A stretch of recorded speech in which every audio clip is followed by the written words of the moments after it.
What's going on, guys? It's Greg here, aka NYPrepper. It is Monday, April 15th, 2024, and I have an emergency update to share with you guys.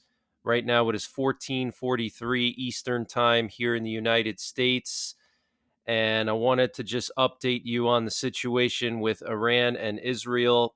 So it appears that we are just hours away from Israel launching a massive counterattack against Iran. The Israeli War Cabinet met just a few hours ago. They met for 3 hours, and apparently, at the War Cabinet meeting, a decision was reached to strike back against Iran in a clear and decisive manner. And apparently, the Israeli Air Force has completed preparations for the response. And we also have initial reports coming in from Iran that Iran has now put their air defenses on high alert. Apparently, the Qatam Al Anbiya Air Defense Headquarters in Iran has issued restrictions on international flights in western, northwestern, and southwestern Iran. Okay, so this is very, very serious, guys. This could be the denuclearization strike. Israel could go after Iran's nuclear facilities. They've wanted to do it for a very, very long time, and now they have the opportunity to do so. We currently have 3 U.S. nuclear war command and control planes in the air right now, so U.S. nuclear forces are on high alert. And if anything happens this evening, I will go live and I'll stay live as long as necessary. So make sure you're checking my channel periodically throughout the evening. It looks like it could pop off this evening. And the National Security Committee of Iran is saying that they would use weapons against Israel that they have not used before if Israel responds. So, does that mean they're going to use nuclear weapons? Does that mean they're going to use some special type of warheads? I have no idea. Okay, but the National Security Committee of Iran in the Iranian parliament said that they are ready to use weapons they have not used before. Okay. So this could go sideways very, very quickly. We know that Russia moved a warship into the Mediterranean Sea yesterday with hypersonic missiles on board. So I don't know if Russia is going to respond with Iran and attack Israel or attack U.S. bases. I have no idea, but this is very, very serious. And Iranian media is reporting that Iranian forces are waiting and planning a counter reaction that will be immediate. Okay, so there will be an immediate counter attack by Iran. And apparently, Netanyahu, the prime minister of Israel, has been declining phone calls from several foreign leaders all day. And the reason why is because they've been trying to pressure him to not respond and not launch this counterattack. So Netanyahu has not been answering his phone all day long because all these foreign leaders have been pestering him. Okay, the British foreign minister, the German foreign minister, all these different Western European countries have been pestering him and trying to tell him that he shouldn't respond. And the U.S. and Western officials now anticipate that Israel will quickly respond to Iran's attacks as soon as today, according to the Wall Street Journal. And the Israeli army chief told Israeli soldiers today that the Iranian attack will be met with a response. This was reported by AFP News. And Secretary of State Anthony Blinken said that the U.S. doesn't want escalation but will defend Israel. And Israel's chief of staff, Herzi Halevi, said this launch of so many missiles, cruise missiles, and drones into the territory of the state of Israel will be met with a response. And before I continue with the breaking news, I wanted to mention the sponsor for this update, which is My Patriot Supply. Guys, My Patriot Supply is doing a massive 30% discount on their 1 week emergency food supply. And to get the discount, you got to use the link in the description below this video, which is preparewithNYPrepper.com.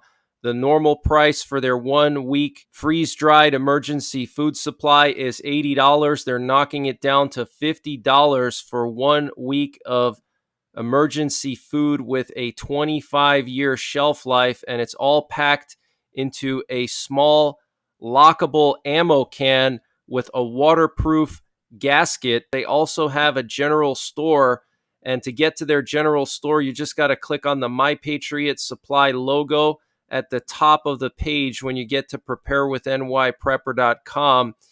And their general store has everything you can imagine prepping and survival related, and they're always doing discounts.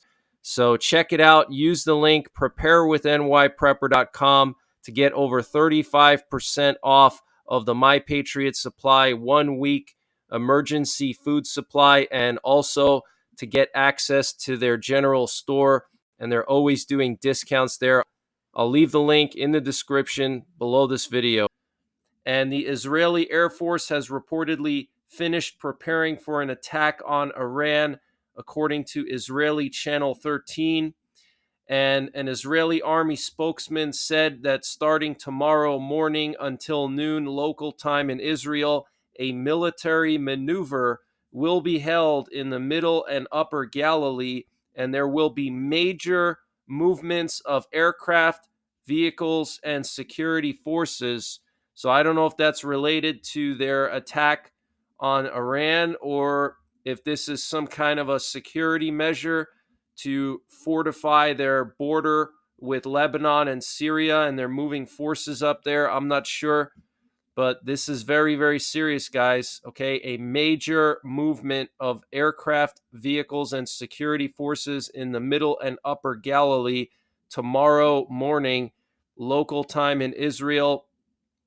Israel's Defense Minister Yoav Gallant spoke with the U.S. Defense Secretary Lloyd Austin today, and apparently he said that Israel has no choice but to retaliate after the Iranian attack. A U.S. official and another source briefed on the call told Axios Israel won't accept an equation in which Iran responds with a direct attack every time Israel strikes targets in Syria, Israel's defense minister reportedly said, adding that we can't allow ballistic missiles to be launched against Israel without a response.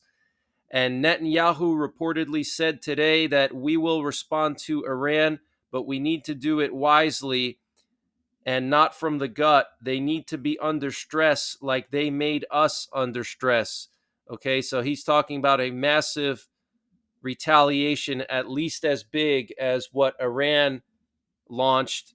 So this is going to be huge, guys. I think this is going to be the big one. I think Israel is going to go big. And yesterday I reported that Iran has threatened to launch a tenfold counterattack if Israel goes through with this. Okay, they've approved a tenfold counterattack, meaning that the counterattack is going to be 10 times as large as their initial attack on Israel. So that means over 1,000 missiles will be launched at Israel, and they're going to use weapons they've never used before. Okay, so this is very, very serious, and it's going to escalate. Please make sure you finalize any preps that you need to finalize. Make sure your bug out bags are packed and ready to go. Make sure your firearms are zeroed. Make sure that you have a nuclear war survival plan. Make sure that the gas tanks in your vehicles are filled up. Make sure you have at least a few weeks of food and water on hand. Okay, make sure you have water filters and ways to purify water. And several different response options were apparently put on the Israeli War Cabinet's table earlier today. Some responses were minor and some were more intense, and many of the responses could be implemented immediately. And the war cabinet is reportedly considering a strike on a key installation in Iran, which will not lead to casualties, but there has not been a decision yet. So this is being reported by various sources. So a key installation in Iran, I'm wondering if that's the Natanz facility, the Natanz nuclear enrichment facility. And Israel's response to the Iranian attack may be imminent. An Israeli official told NBC News today. The Israeli official said Israeli decision makers believe it's important for any response to closely follow the attack. Several diplomatic and military options were examined during the war cabinet meeting. And a U.S. official told Al Jazeera that Israel may strike targets deep inside of Iran. I'm telling you, they're going to go for the nuclear facilities. They're going to go for the missile locations. And I showed you guys these locations during the live stream Saturday when I was covering the initial attack by Iran. We looked at all the different missile sites, the silos. I mean, there's just hundreds and hundreds of tunnels in Iran where they store missiles, where they store their launchers. They have silos. They have a bunch of different nuclear enrichment facilities. So Israel is not going to be able to strike all of them because it's just too extensive.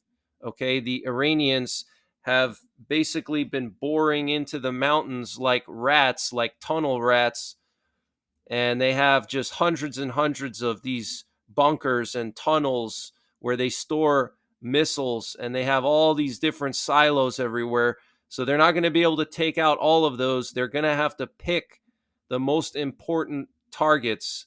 Okay, they're going to have to pick the most important targets, which are the nuclear enrichment facilities, the big ones like Natanz, Fordow, Isfahan, and potentially the Bushehr reactor. I think those are all on the table. And then they may hit some of the more obvious launch sites where they have silos underground and maybe some storage facilities that have a lot of the missiles.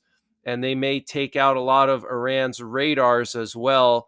I would imagine that they would first take out Iran's radars and their air defenses, and then afterwards they would follow up with this massive strike on their nuclear facilities, their missile sites, and potentially even their oil refineries to damage them a little bit economically so they don't have the funding for their nuclear program and to continue to build missiles, okay? Because you need money to build missiles.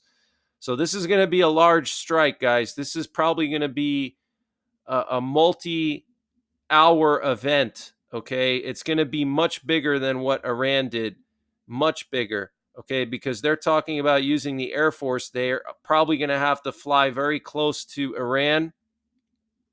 And in order to do that, they're going to have to take out Iran's air defenses first.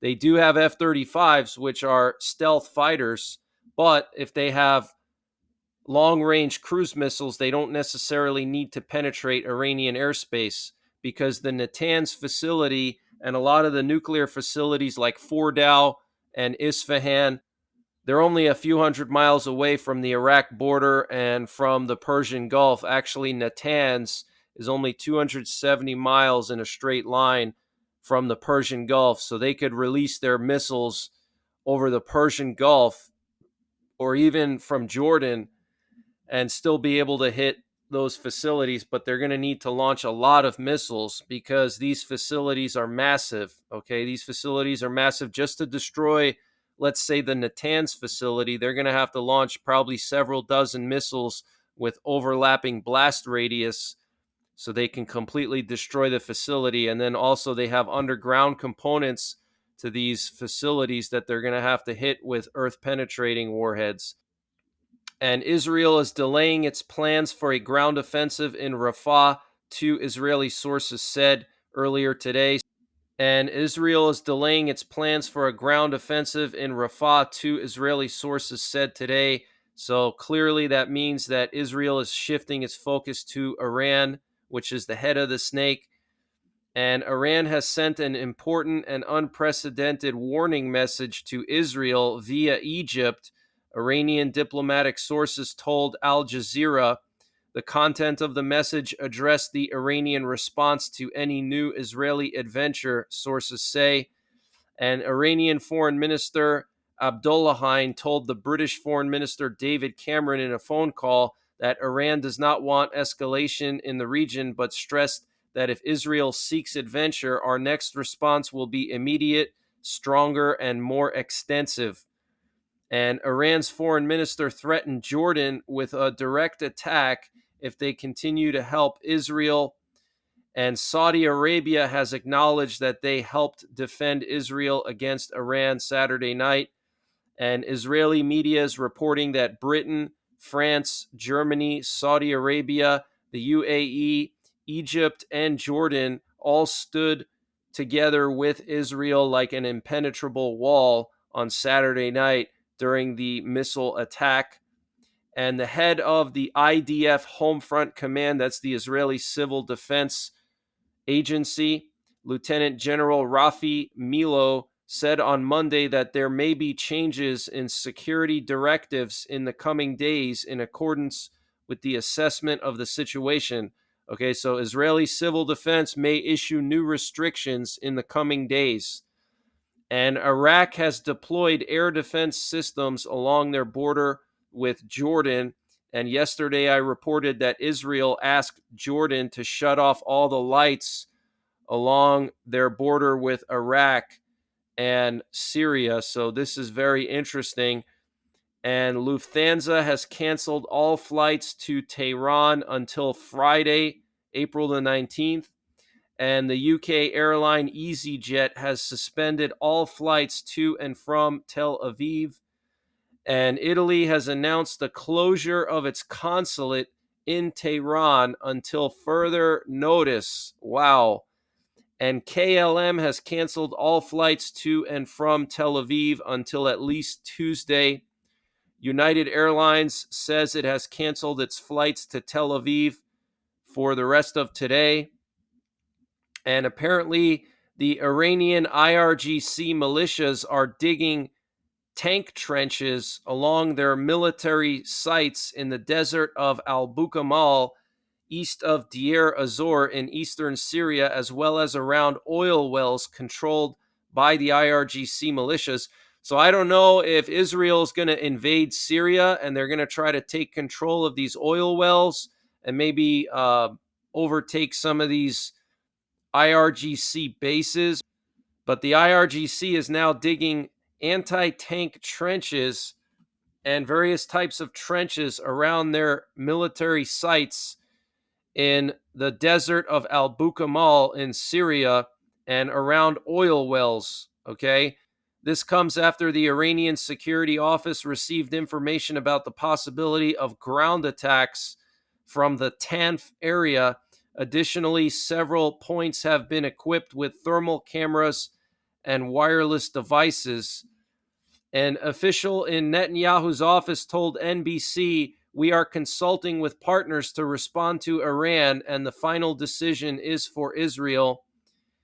2 days before the attack, Iranian officials briefed counterparts from Saudi Arabia and other Persian Gulf countries on the outlines and timing of their plan for the large-scale strikes on Israel so that those countries could safeguard airspace, officials said. The information was passed along to the U.S., giving Washington and Israel crucial advance warning. So Iran warned its neighbors of the timing and the scale of their attack on Israel so they could prepare. And then those countries told the U.S., okay? French President Emmanuel Macron said today that Iran reacted to the assassination of the top official in Damascus in a disproportionate way. "We will do everything in our power to prevent escalation and convince Israel that it does not need to respond to the Iranian attack. We must stand by Israel's side to ensure its defense as best as we can. The situation in the Middle East is very unstable at this moment." And the British Foreign Minister David Cameron said the Iranian attack on Israel was significant, but while Israel has the right to respond, Britain urges it not to escalate the situation. And British Prime Minister Rishi Sunak announced on Monday that he will speak with Israeli Prime Minister Benjamin Netanyahu to express solidarity with Israel in the face of Iran's attack and discuss how to prevent further escalation. We are working urgently with our allies to de-escalate the situation and prevent further bloodshed, Sunak told the House of Commons on Monday, adding, "We want to see calmer heads prevail, and we are directing all our diplomatic efforts to that end." So this is very, very serious, guys. This is a very serious situation, okay? This could lead to nuclear war. European Aviation Safety Agency stated, "We recommend caution against flying over Iranian airspace."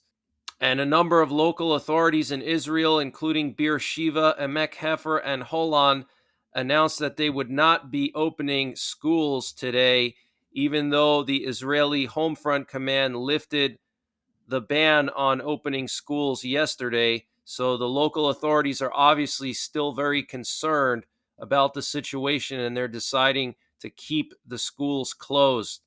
And Dutch diplomatic missions in Iran and northern Iraq are to remain closed. The Dutch embassy in Iran's capital, Tehran, will remain closed to the public, with officials citing precautionary measures due to escalating tensions between Iran and Israel. The Dutch consulate in Erbil, the capital of the Kurdistan region in northern Iraq, will also stay closed. The diplomatic missions in Tehran and Erbil will continue to carry out their tasks as far as possible with staff safety as their highest priority, the Dutch Ministry of Foreign Affairs said Monday. And India has called on Iran to release 17 Indian crew members on board a container ship that was seized by Iran on Saturday, shortly before they started their strike on Israel. And apparently 4 Filipino crew members were also on board the ship. And the Washington Post reported today that the FBI has opened a federal criminal investigation into the March 26 Maryland bridge collapse, according to 2 U.S. officials familiar with the matter. And the Ukrainian Center for Strategic Communications is warning about the possibility of a false flag at the Zaporizhia nuclear power plant conducted by Russia. So very interesting. And I want to just show you guys something interesting. Last night, we had an emergency action message that was broadcasted from the Colorado Springs area. And Colorado Springs is where the U.S. has their doomsday bunker for VIPs. That's where Cheyenne Mountain is located. That's where NORAD is located. And this emergency action message, which is a nuclear attack option, was broadcasted from the Colorado Springs area, potentially from either Peterson Air Force Base or from Cheyenne Mountain. So this is huge, guys. The fact that we are now broadcasting nuclear attack options from a doomsday bunker is extremely serious. So I'm going to continue to monitor the situation, and I will be going live this evening if something happens. Okay, so make sure you're periodically checking my channel. The easiest way to find my channel is to type at NYPrepper in the search box on YouTube. One word, at NYPrepper, or you can type in youtube.com/NYPrepper. That'll pull up my YouTube channel. So I will be back later on with at least another update, but I may potentially go live this evening because it looks like things are about to pop off. So I'll see you guys soon. Take care. God bless. And don't forget the 3 Ps: prepare, practice, and persevere. Guys, the world is getting crazier by the day. We're on the verge of World War III. The U.S. is drowning in trillions of dollars in debt. Inflation is at an all-time high, and there's no end in sight. So you need to prepare your finances for the future with precious metals. Precious metals are a great way to protect your hard-earned savings and retirement against inflation and the uncertainty of the stock market. Also, precious metals are good to have for the purposes of preparedness, to be able to barter with people for essential supplies if the grid goes down. Every prepper should have at least a small amount of silver coins. The company I trust for my precious metals is Midas Gold Group. text NYPrepper to 232425 for free information on precious metals. Midas Gold Group is 100% veteran owned and supports veterans through the Wounded Warrior Project. Midas Gold Group will work with you to convert part of your retirement savings into gold or to set up a gold IRA. And unlike many precious metals dealers, Midas Gold Group offers precious metals in small denominations, which is great for preparedness, so you have something tangible to use for bartering when the grid goes down. Precious metals have continuously risen in price over the past 100 years and are considered a safe investment. So text NYPrepper to 232425 for free information and to get started today.